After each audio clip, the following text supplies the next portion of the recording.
Hi అండి, ఏంటి ఈ రెసిపీ చూడ్డానికి కాస్త కొత్తగా వెరైటీగా కేక్ లాగా ఉంది, జెల్లీ లాగా ఊగుతుంది అనుకుంటున్నారా? ఇదేం కొత్త రెసిపీ కాదండి, మన పెద్దవాళ్ళు చేసే పాతకాలం నాటి రెసిపీనే. అదేనండి గెడ్డి హల్వా. దీన్ని చైనా గ్రేస్ అని కూడా అంటుంటారు కదా. దీన్ని కాస్త కొత్తగా నా స్టైల్లో వెరైటీగా తయారు చేశాను.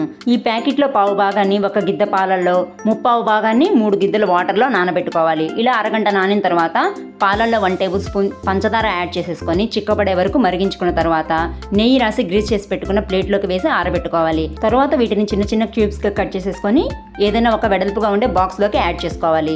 నీళ్లలో వేసుకున్న చైనా గ్రాస్ కరిగే వరకు 3 స్పూన్ల చక్కెర వేసుకొని చక్కగా మరిగించుకోవాలి. దీన్ని మనం ముందుగా కట్ చేసి పెట్టుకున్న గెడ్డి హల్వా మిశ్రమంలోకి యాడ్ చేసేసుకొని 3 గంటల పాటు రెస్ట్ ఇచ్చేసామంటే చక్కగా గెడ్డి హల్వా తయారైపోతుంది. చూడ్డానికి యూనిక్ గా సూపర్ టేస్టీగా ఉంటుంది. సముద్రపు నాచు మొక్కలతో తయారయ్యే ఈ గెడ్డి హల్వా పూర్తి వెజ్ అండ్ ఆల్సో హెల్దీ కూడా. రెసిపీ నచ్చితే లైక్ చేయండి, షేర్ చేయండి. Thanks for watching.